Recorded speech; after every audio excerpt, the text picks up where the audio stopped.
Hello, welcome everybody. So as we said earlier, this panel is called Creating Change, and it's talking about everyday activism, everyday people. How do you change your community? How do you get involved with activism? How? So we are going to kick off first with a little round of introductions. I'm Jo, pronouns she, her. You already know me because I've talked a lot at you. I'm going to pass on to Noga. Hi, I'm Noga Rappaport. My pronouns are they, he, and she. Do you want me to say Yeah, sure. A little intro. Yeah, I feel like that'd be helpful. Yeah, love that. Yeah. I'm a student and climate activist. I've been involved in a number of environmental campaigns. If you ever turned up to a climate strike in the UK, yeah, that was me. So thanks for coming along. Appreciate it.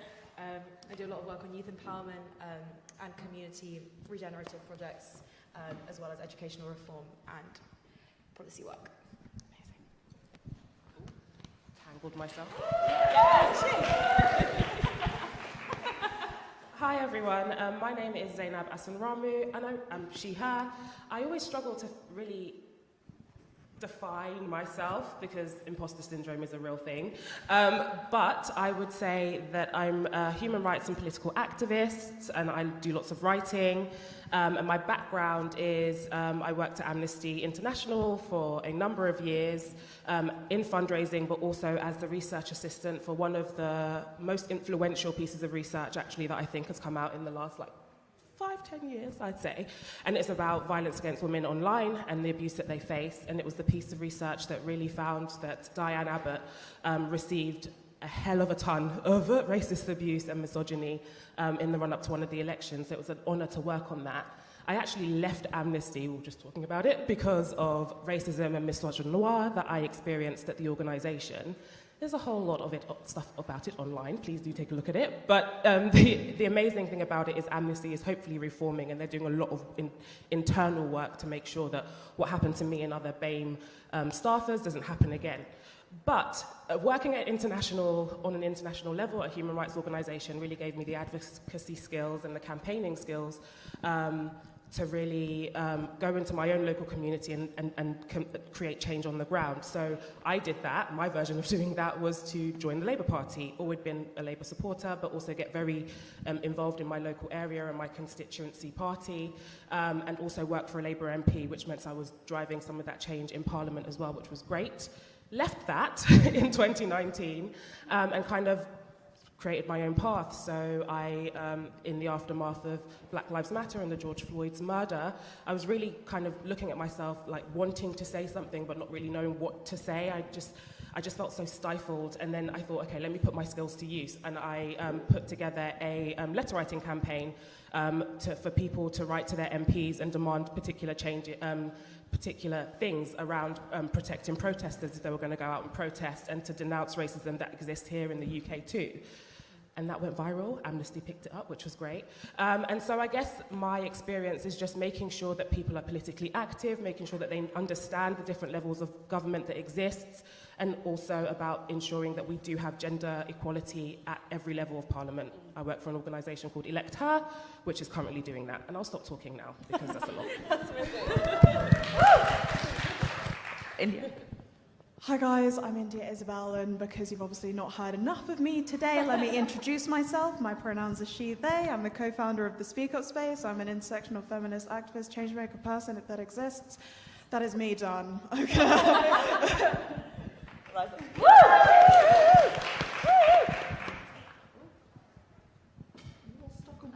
Stuck on the mic.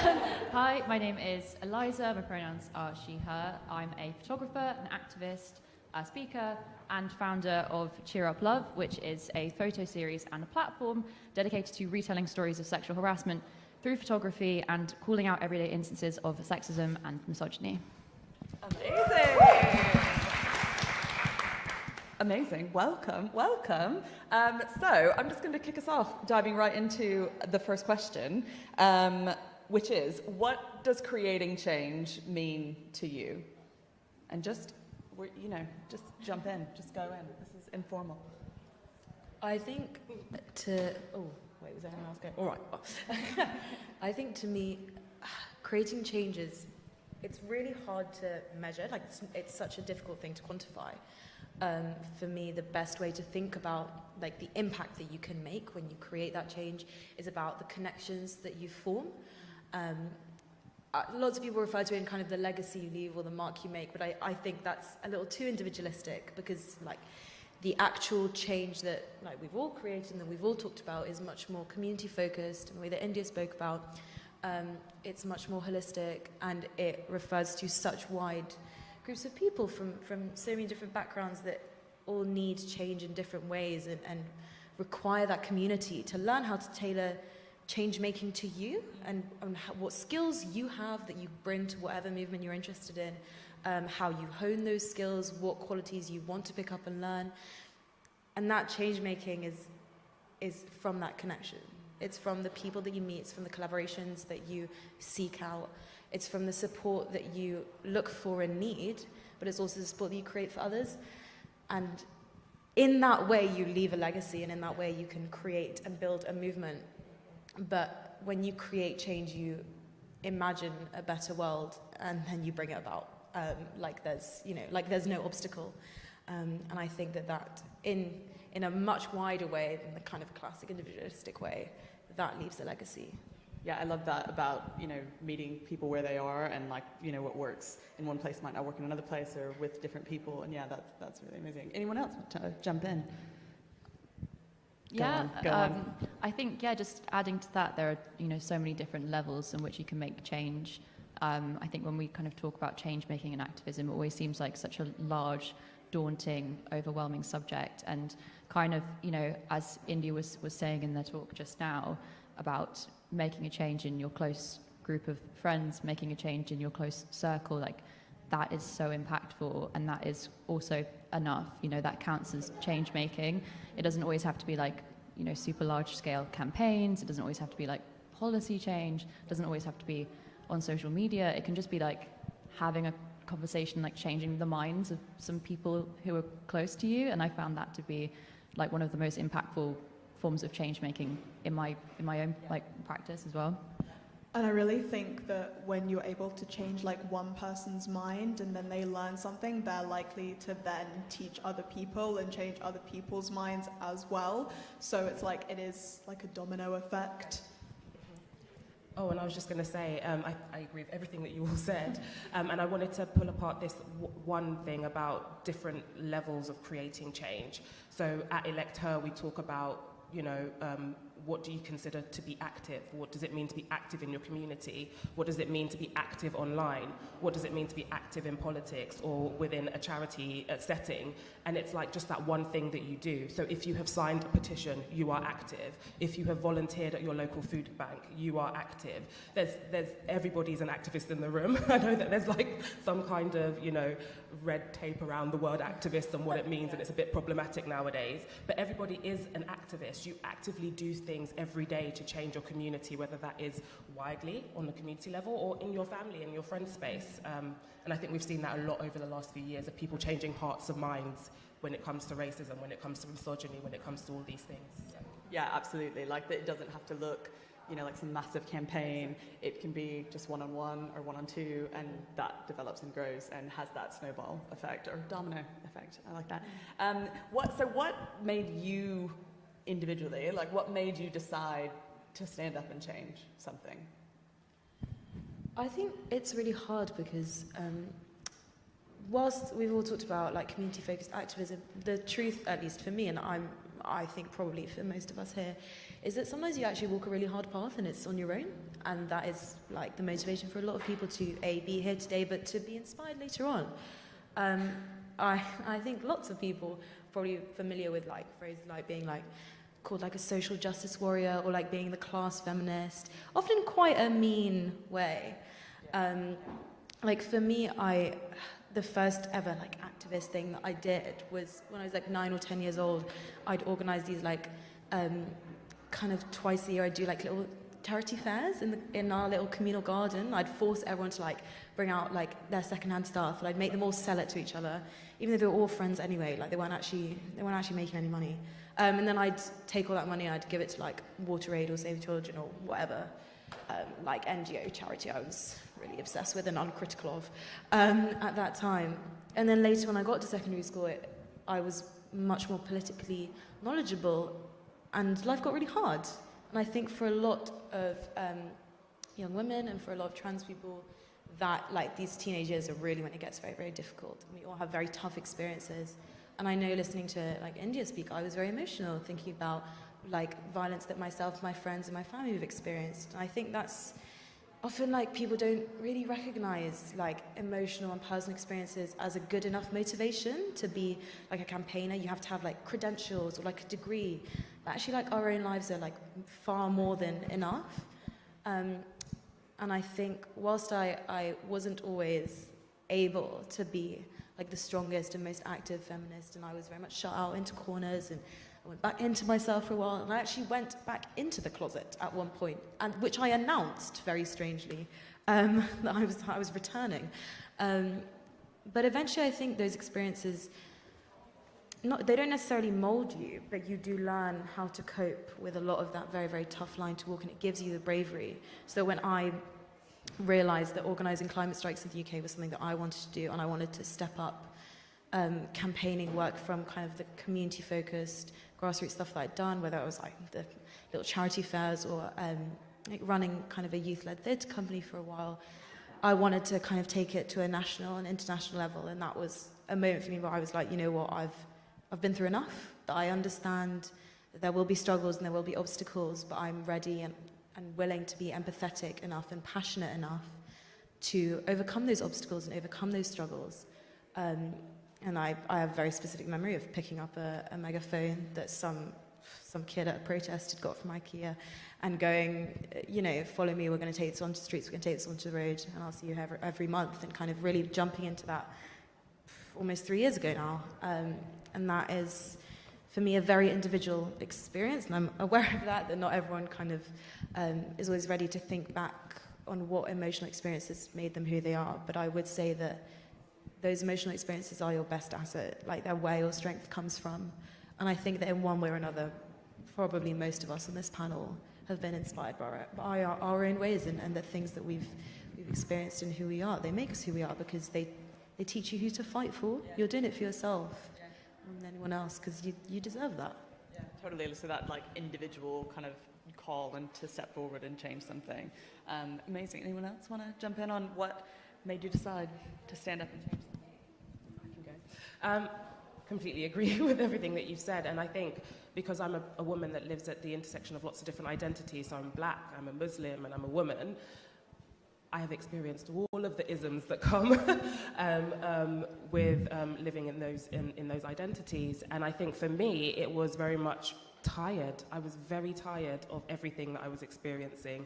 I was tired of the Islamophobia. I was tired of the racism. I was tired of the structural inequalities that me and my family were facing. My family emigrated from Nigeria, so there's that element of it as well. And I saw what they were experiencing and what I was experiencing because of where they came from. And it's just a never-ending loop of injustices. And for me, it was kind of like, where does it end? And what can I do? How can I put myself in a position to try and build a vision of a world that is different from what we're experiencing now, so that the next generation could come up and say, okay, she did that, let's build on that. And for me, I think it came at my time working at the human rights organization, where it got to a point where I was like, well, if I just keep quiet and I'm just suffering in silence, if I was to die tomorrow, they'd say I enjoyed it, and I don't enjoy it. There's that quote, I can't remember who it's by now, it's completely skipped my mind, but it's about, you know, when you experience oppression, and you don't say anything about it, and then you die, they'll be like, no, but she enjoyed it, she loved it. I don't love it, and I don't like it, and it needs to change. And so that's the driving factor of everything that I've gone through, just my lived experience. And exactly what you were saying, like they say that lived experience is not enough to be an activist or enough to create change. Well, if lived experience is not enough to do that, then what is? So I feel as though I've kind of like, I was almost born into a family of people that work for the people through all the kind of various jobs that my family members do. And I was raised by a single mother in the early 2000s, and she was going to university and getting her degree while she had me. And I think kind of witnessing that felt so radical to me. and I didn't kind of realize it at the time, but she like really influenced me and motivated me to kind of make things better for other people. And at primary school, I was the only person of colour in the entire school. I always knew that my existence was different, but me existing happily and proudly was so incredibly radical. And as I've kind of gone on through my life, I've realized that I feel as though if I didn't do something and I didn't speak up, it would just be such a wasted opportunity, because I know that I have experiences and stuff to say. And I know that when I was younger, I didn't have that representation, so I need to be that representation for myself and for my younger siblings and for the other people that are looking for that. So I don't know, it like almost felt as though I just didn't have a choice. It was just like, this is the thing that I need to do, and I'm so fortunate that I like what I do as well. So I've definitely been on like a journey since, but there was a particular instance that sort of kick-started why I wanted to make a change, and it was pretty much just wanting to prove my male friends wrong. And it came about after I'd experienced a form of street harassment, and then I was talking about it with some of my other female friends, and we were talking about it like it was, you know, the most normal thing in the world, and gradually our stories began to escalate to, you know, all of the other kinds of normalized abuse that we internalize and experience in a day. And then my male friends were all just sitting around being like, what are you talking about? Like, isn't that, like, are you taking that like the wrong way kind of thing? You know, these are just compliments. These are attempts of flattery. You know, I wish someone would come and pinch me on the bum, all of this sort of stuff. And so that was kind of my moment of the switch flicking, where I was suddenly like, oh my God, I've never been so angry before in my life.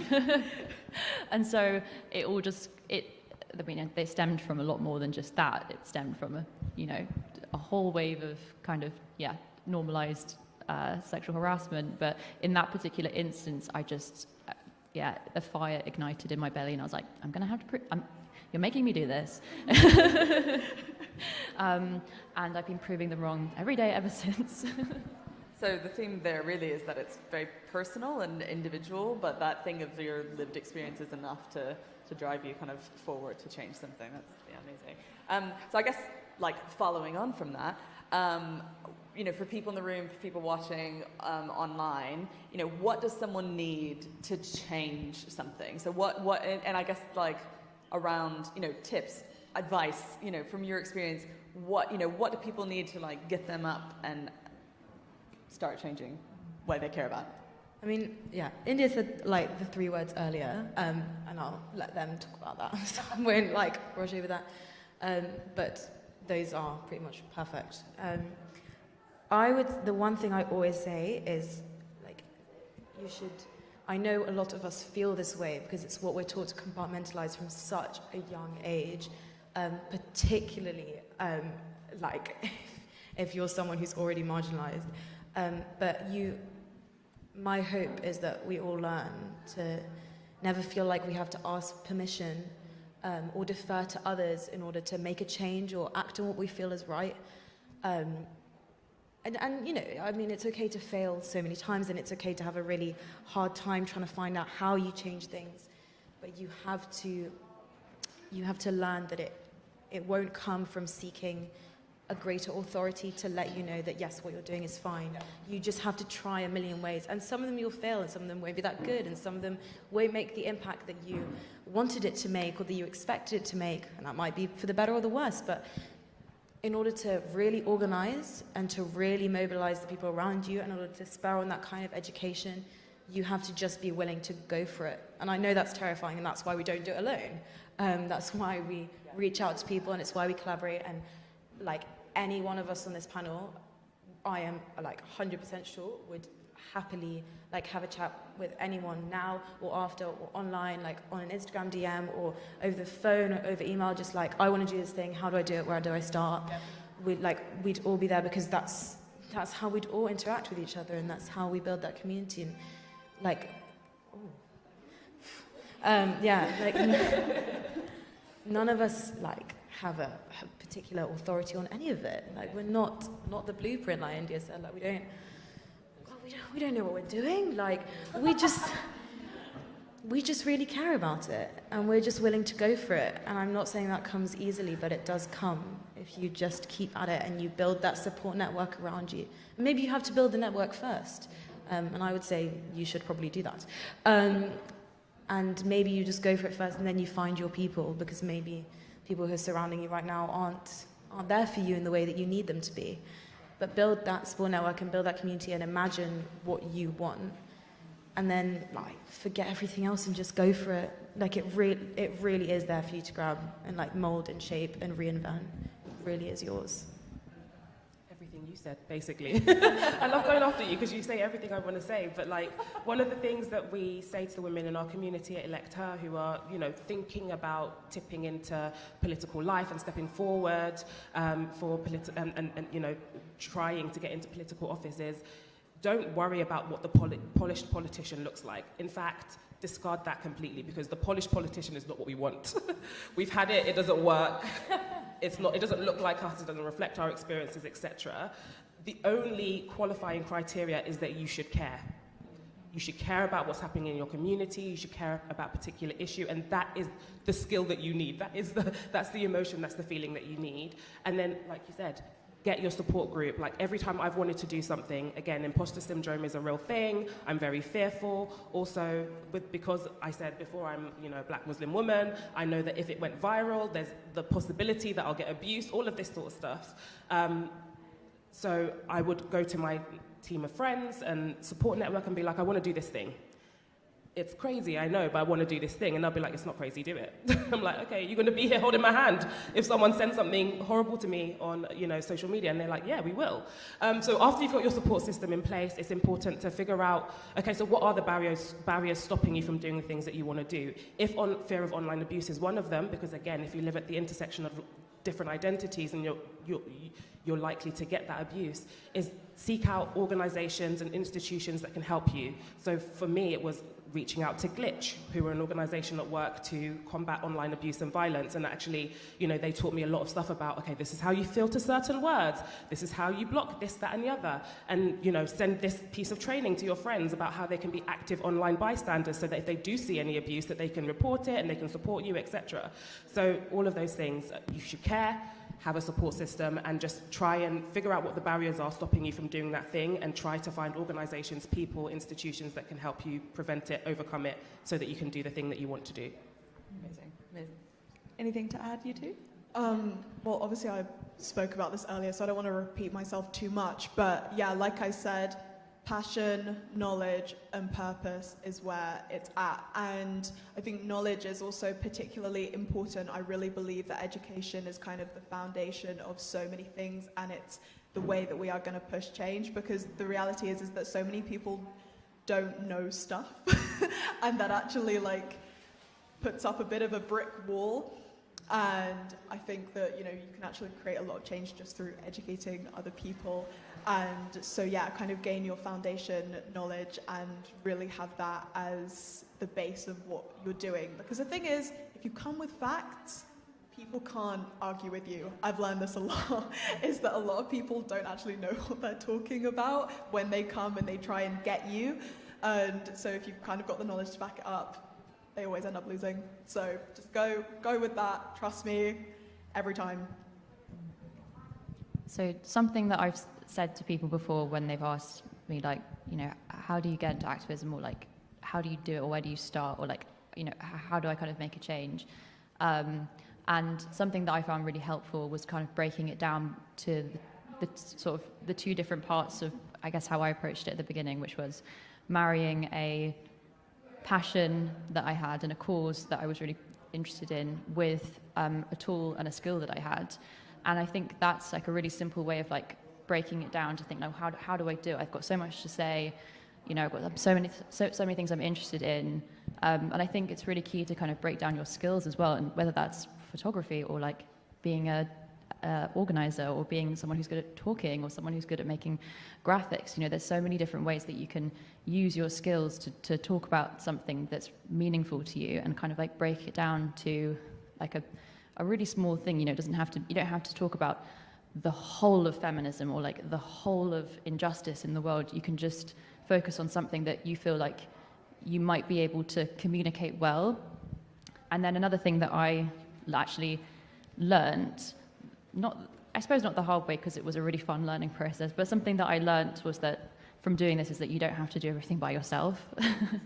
Like community is so important, and like meeting people through the work that you do, and forming those alliances and friendships, and fostering those conversations and stuff. It's so joyful, and it keeps the momentum going, I think. And you shouldn't you shouldn't have to do it alone, because there's so many other people out there who are going to want to help and get involved. As you were both speaking, it triggered something in me, and it was just that also don't reinvent the wheel. Sometimes when you have an idea, or you're in a subject, so for example, women's rights, there are already organizations working on the thing that you are hoping to change, so it's really important to build up your networks and collaborate and with the community already doing that work. And also, you don't want to give yourself extra work for no reason when there's a whole institution that has financial backing, the contacts, and actually all they need is you and your ideas, and they can help you reach a bigger audience.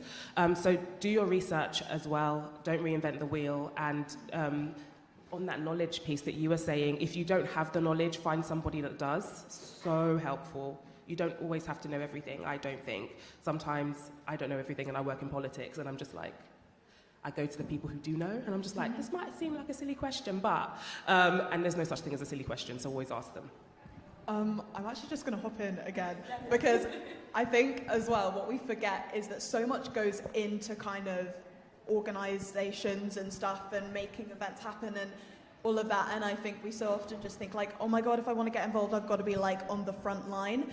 But actually we need people who make spreadsheets, we need people who know how to fundraise, who know how to send emails in a really nice way, who are good communicators. But then obviously, yeah, you also need speakers and you need all this other stuff. So everyone has a skill. If you can make an Excel spreadsheet, you probably need it. You definitely need it. I love a spreadsheet. So literally everyone will have something to bring to the table. Don't ever think that kind of like just because you have maybe a slightly unconventional skill that you're not gonna be useful in any way. It's not just that you're needed, like you're really wanted. Yes. Like it's not just, oh, we need your skill. It's like every like connection and friendship and bond that we make in any of these movements, or like they're really all one big thing. Like we all want you here. Like I think so many people get turned away because they think, oh, it's not the space for me, or what if I like don't get on with anyone? What if I don't understand how it works and I'm not good enough? I don't know who to ask. Like, people want you around. People want you to be a part of this. Otherwise, none of us would be sitting here. Definitely. So you just need to care to change something, and you're wanted no matter what your background is. There's a space for you, even if it is an Excel spreadsheet. So yeah, great, thank you. This is going to be our last question before we take some questions from the audience. But we've touched on a few of the things that have been challenging for you as you've gotten started, some of that kind of loneliness, some of the, well, lots of different things. And I wondered, could we flip that for the last question and talk about what has been something big or small that has been a reward for you, like a personal reward? Yeah. I think for me, I had this flip side of like incredible rewards, which were, I very specifically remember on September the 20th of 2019, myself and other volunteers across the UK and across the world organised the largest climate demonstration of all time. And I remember I was hosting in London, and I was stood on top of a big red bus for about 7-8 hours in the middle of a 15-hour day. And I remember suddenly someone telling me, oh my God, we've just like got some numbers in, we've got 100,000 people in London, and it's looking like it's probably going to end up being like 8 million across the world. And it was just, I just like remember having to stop for a second and kind of lean on the railing before I could kind of tell the crowd, like, oh my God, there's 100,000 of you here, like I'm so unbelievably grateful. This is literally blood, sweat and tears. This is my entire social life and all of year 12 and 13, like basically out the window to make this happen. And that was a very public, personal reward where I just remember knowing that we had achieved something that actually was quantifiable, which does mean something. And that like we'd changed the world. But on a more personal level, everything I do is for my family and my friends. My family very political, like not in a we're politicians way, but in a all we care about is politics. When me and my siblings, like when we're each about 5-6 years old, we all get the talk, which is not a sex talk. It's this is what racism, sexism, homophobia is, and like here's what we're going to do about it. And watching like my younger siblings who are 15 and 9, like learn about these things and ask and be really interested, and then go to their friends and have these conversations and want to go to demonstrations and want to organize things and like learn how to be passionate proactively was a really beautiful thing for me, and a way in which, like as an older sibling, something that I knew that I'd touched the lives of the people I most cared about, and that was a really rewarding experience, but also something that has fueled me forever. Like that on its own, I didn't even need the strike. Like that on its own was enough for me to go, okay, I'm going to keep doing this for the rest of my life. For me, I'm going to mention 2 things. The first thing is not asking for permission to exist was a really key turning point for me, because it was at that moment where I was like, actually, my voice is important, my experiences are valid, and I'm going to talk about it. I'm going to talk about everything that annoys me about this world and how I've been forced to exist in it in quite horrible ways. So that was the first turning point for me, I think.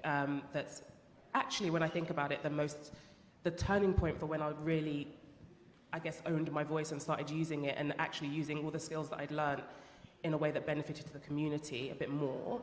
Because I think sometimes when you're institutionalized, when you work for an organization, sometimes you just become so ingrained in like the nitty gritty of like the institution. Yeah. So when I came out of that and I was like, oh, okay, there's a whole new world and a community that I can, use my skills to help others, help them, I'd hate that word, like use their voices, but I hope you know what I mean when I say that. But the other thing that was really good for me, and I think the thing that I was most proud of, is that moment when I did the letter writing campaign on the back of the Black Lives Matter resurgence, I guess, and in the aftermath of George Floyd's murder, because I had friends and family who were suddenly writing to their MPs about this matter, and it was like they had not done that before, or they didn't really care about politics in that way, but it was that switching point for them where they realized, actually, I do have a voice, and actually my MP needs to know I exist, so that they know that I'm watching how they're voting in Parliament or in local council, which I think is so important. And then the other thing that happened on the back of that is I quickly realized that we had a whole bunch of protests coming up, and we were seeing what was happening in America with the brutality of the police force against the protesters, and I was like, that is literally going to happen in the UK too. Yeah. And so what I did is I put together a panel of barristers, human rights activists, tech and human rights people, and community activists to talk about, okay, what is the rights you need to know if you're going to go out to this protest. Because at the same time, we had the COVID legislation that had just come in that was restricting a whole bunch of our rights. And so it was really important for me to host that. And I thought it was just going to be like a small webinar. I thought it was going to be a small thing, maybe 20 people showed up. But no, 200 people showed up for the event, the live webcast. 500 people actually signed up to watch it. And then by the next day, 4.1k people had seen it. And so I realized that there was a need for it, and I just put it on because a few people had said to me, I don't know what to do, if the police stop me at this protest, like what can I do? And I was like, well, even I don't know, so let me get together the people who do know, and it just kind of went from there. So sometimes a little seed turns into something that really flowers, and you realize that it's something that your community really needs, and I was able to provide that, so that was great for me. For me, I think it's realizing that the work that I've put in has had a positive impact on people, even if it's so small. The Speak Up space has, it must be more now, but last time we kind of did our figures, we'd connected with over 500 survivors. And I remember me and Phoebes, we were on a FaceTime call, and we were like, what? Oh my goodness, that is huge that we have been able to listen and signpost that many people when this is literally a project we set up over lockdown from our bedrooms. And that's just huge to me, because it's like I do this for other people, and to know that that has been successful and to know that I have helped other people is the reason that I keep going with this. As long as I'm helping other people, I'm going to keep doing this. So yeah, that's it for me. Yeah, I mean, quite similar to India as well, like the helping people aspect of it, and also creating a space that people have felt safe in, and people have felt not just safe to share their experiences, but also empowered to share their experiences, and creating that kind of joy and positivity out of like quite a dark and tricky and upsetting subject matter that is so many of our lived experiences and lived realities. And I guess like creating joy and community and connection and friendship as well, and like even stuff like this, like actually all of the friends that I've made, you know, that's been hugely rewarding, you know, in the community as well. Yeah. Amazing, thank you. Thank you so much. Can we just say thank you?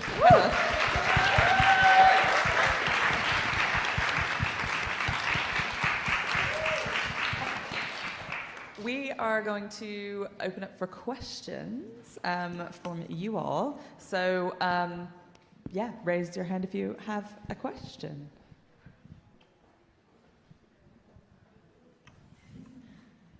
Hi, thanks. So Eliza, you've been touching on this a bit, like the idea of joy and just at the end there, but I think in the activism space, you know, anger and anger is a, you know, hugely important emotion in the activism space. But I think I'd be interested to hear on your opinions of the importance of joy too. I know you spoke about it there, but I'd like to hear any other thoughts you had on the importance of joy as well as anger in making change. So I've actually spoken about this before, and it's like, as a marginalized person in particular, being joyful is actually one of the most radical things that you can be. To exist confidently and so incredibly joyfully is not what a lot of people want to see from you. They want to see you upset, and they want to see you sad, and they want to see like, oh, you're just so marginalized. But if you're existing proudly and happily, that is huge. And I don't think people realize how much of a difference that can make. I think for me, like, especially online, I just follow so many Black women who are just creating content that is just them enjoying themselves, and it really inspires me as well to just think to myself like, oh, okay, right, actually being happy is kind of just the key, as well as, you know, going out and doing all this other stuff. Being joyful should be at the center of what you're doing. I think like people often, I don't know if we can really separate anger from joy that much. I think we often talk about them in activist spaces because we're trying to think, oh, like what drives someone? How do we get someone involved? Do we want to make them angry, or do we want to make someone joyful, or what do we want to celebrate? But I think that not only is everyone going through their own personal journey regardless, and you've just got to figure out how to tap into that. Like, what does this person need? Like, what are they missing? Are they missing joy? And is that what they're going to seek? Or are they not riled up enough? And is that what, like, I want them to be? Do I want them to, like, reject apathy and embrace that anger so that they can turn it into action?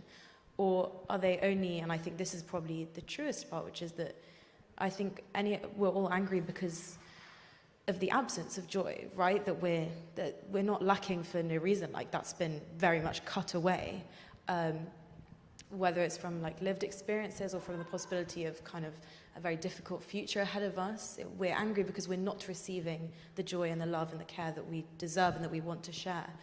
And if the way that you get into activism is through seeking out that joy and through enjoying life in the greatest way you can, and by making those connections and forming these lifelong friendships, that's incredible. And if that riles you up that you or the people around you or someone you've heard of isn't accessing the world in the way that they deserve to be able to, then I think that's not like okay as well. I don't want to give permission. Do you know what I mean? But I think it's a very personal thing, and it's I think be both. Be joyful and be angry. We're not done yet, but you know, make sure you're taking care of yourself whilst you're working. Yeah, and I just wanted to add that both are radical and both are forms of resistance, so that's really important and key. But I don't know, this is probably not what you were angling for, but I'm going to mention it anyway, which is that being in this space can be so tiring, and there are lots of low days. There are days where you kind of feel, well, I know I feel overwhelmed and like, just like, oh, am I even making a difference? Like, you know, those days happen. So what I do have is a joy toolbox. And it's a toolbox that I kind of, a metaphysical one, it's not a real one. But you could have a real one if you wanted to, like, if you wanted one. But it's just a list of things that I really enjoy doing. So I enjoy eating. So I will, like, if I feel like meh, I will go and eat something that I really enjoy. Or I will watch something that's really uplifting, or I will listen to music. Like, I'm a hip hop, R&B, grime, like Southeast London out here. So all of those genres, I will reach into my toolbox and make sure that I blast it out loud and dance, like literally flail around, do anything I want to do, just because I need to feel that joy to be able to give that joy back out and give that joy into the work that I'm doing. So I'm not sure if that was what you were getting towards, but also as activists or people who are in the community doing stuff, make sure you have your joy toolbox that you can reach into, because that is going to sustain you. And it could just be also going out to see your friends. Yeah, I guess I just want to finish by, like, yeah, everything that you've all said has been amazing. And I, yeah, totally agree. But I think for me, it's like anger is the input and then joy is the output. So I kind of like, I start with the anger and that fuels the fire and that keeps, you know, it keeps me going. But ultimately at the end of the day, I want to be putting out joy and I want to be putting out positivity into the world. And like, I think you need to have both, but you know, you funnel them. Totally. I think I'd probably just add that that's where community is really important as well, like having that support network, having allies, having people around you that, you know, give you that support and help you be joyful is really important. Do we have time? Yes, one more question? Or two or three? What we have time for?